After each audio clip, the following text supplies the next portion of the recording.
Hello, welcome to my channel. We will be solving this past exam, May June 2025, and it's mathematics mechanics section. We already did question number 1, 2, 3, 4. You can check my previous videos. So we will be doing question number 5 today. Okay, so what is this question? A van of mass 2500 kilogram traveling at speed is. Okay, so what are they telling in the first line is that on a horizontal surface, when this van is traveling with a speed v, it will be force, the resistive force on it will be kv square.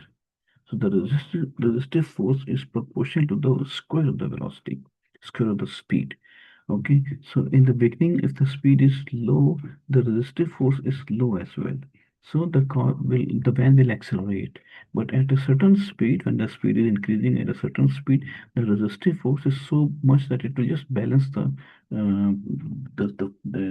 force of this fan, force of this engine, and the speed will not increase. Okay, remember we said that when work is force time distance. If I divide this equation by time, so the work over time, work per unit time is the power.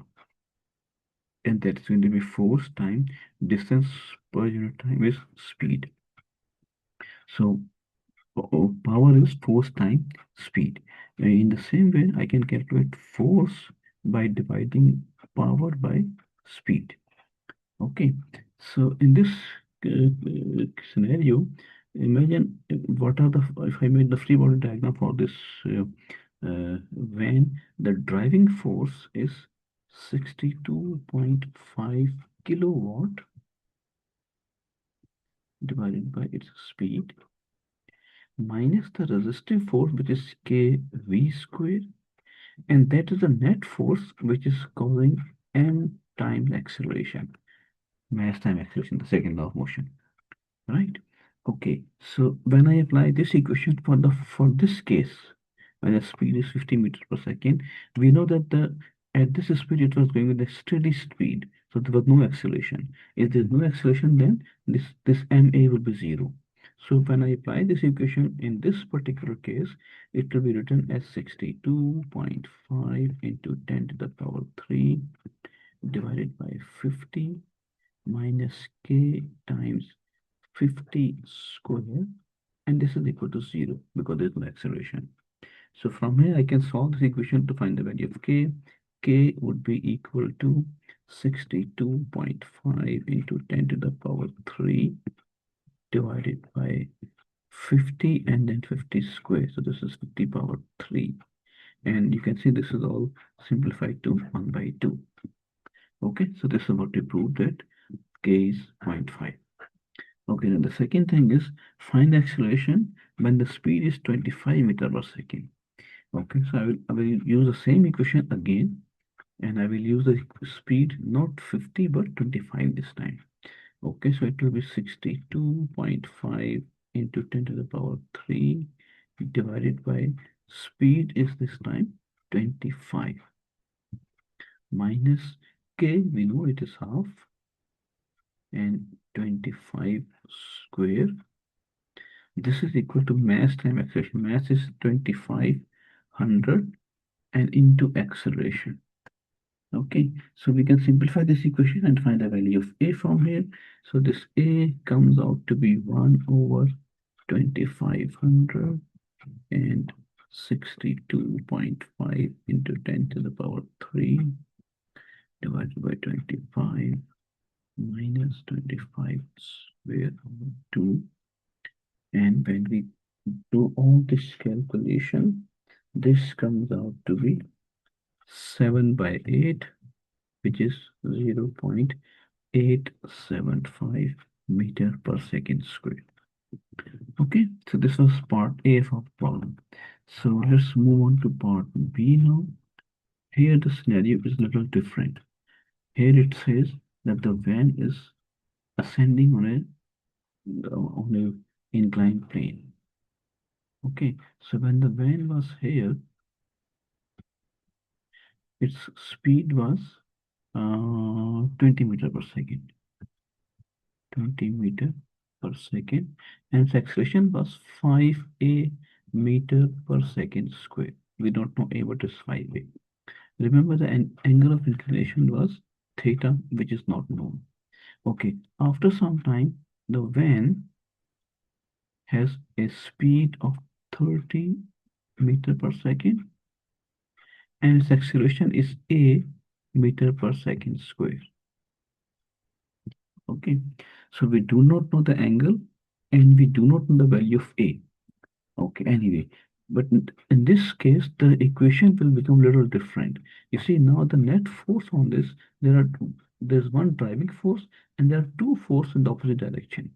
Okay, the driving force as before it is 62.5 into 10 to the power 3 divided by the speed minus the resistive force is half and v square. We know that, right?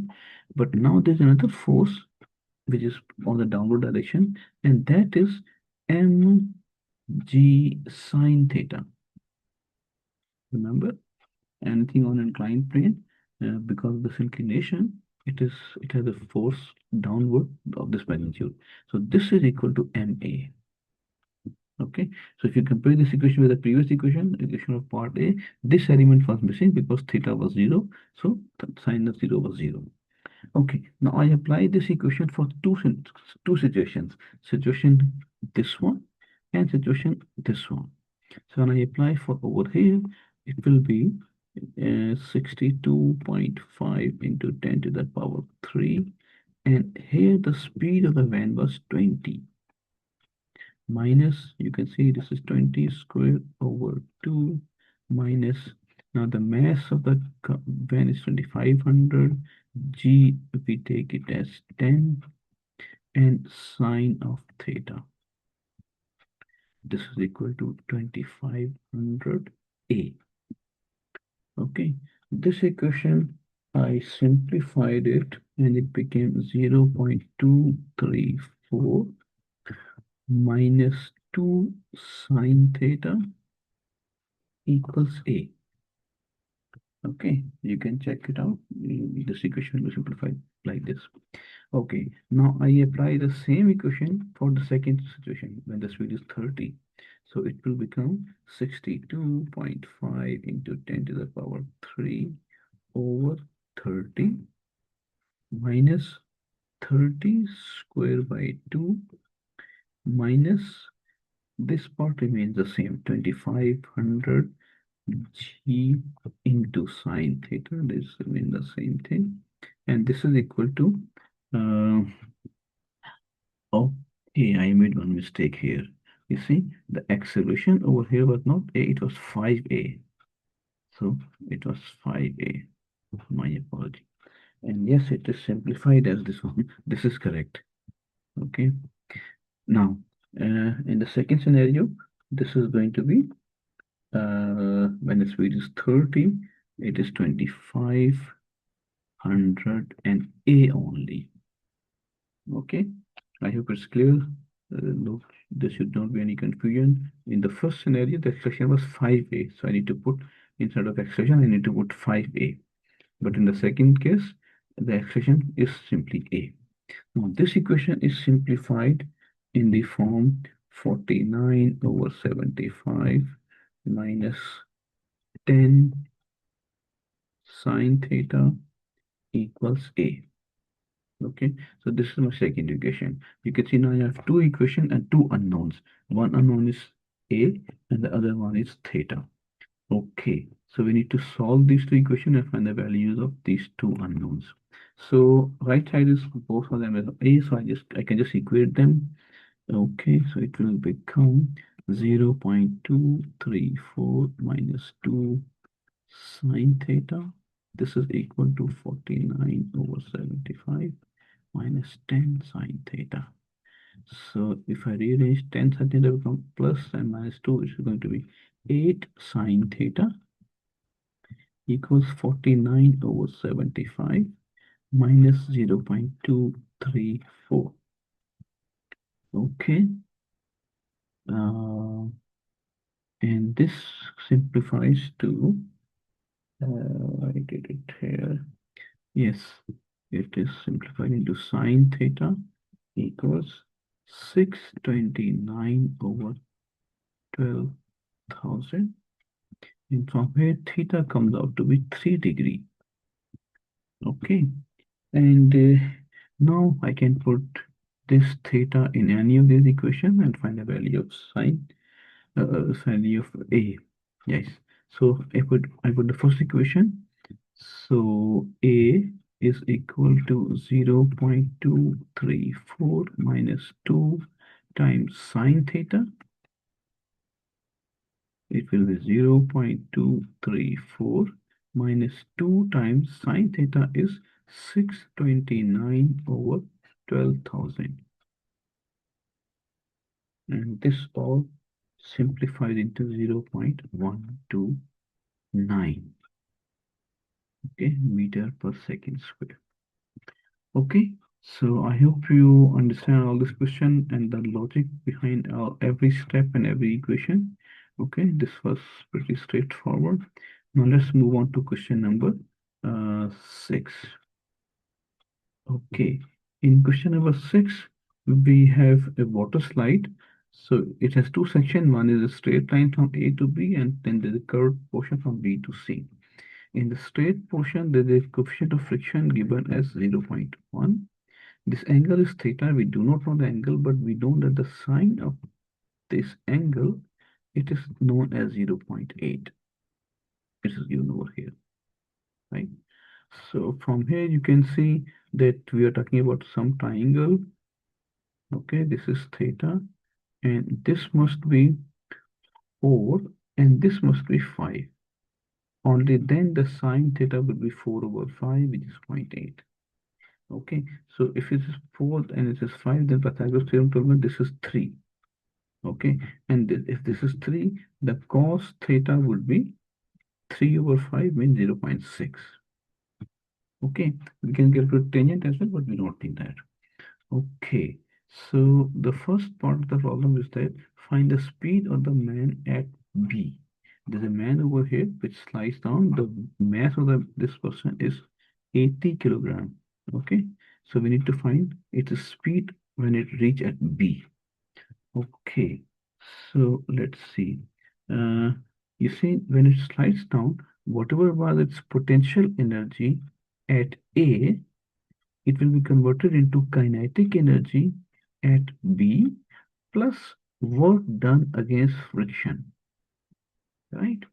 Now, what is its potential energy at A?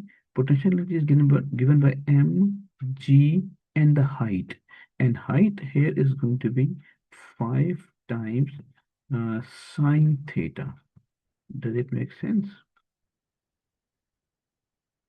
5 times sine theta, right? This is like a triangle, so hypotenuse is 5 and angle is theta. So I need to multiply sine theta to find this vertical height. Okay, so this is equal to kinetic energy at B, that is half mv square, plus work done against friction. So the frictional force is mu mg cos theta. I hope this is clear to you. Okay, and I have to multiply this force with the distance, and distance, let me call it s or d, whatever. So this is the distance. Okay, now you can see I can remove m throughout because it is common everywhere. Okay, and g is 10. Okay, so this is going to be 10 times 5, which is 50, and sine of theta is 0.8. Okay, I will bring this part on the left side. So it is minus mu is 0.1 into g is 10, and cosine of theta is 0.6, and this s, which is the length of this slide, it is 5, right? And this all thing is equal to half v square. Okay, I hope this is all clear. So half v squared is equal to, you see this is going to be 40. right?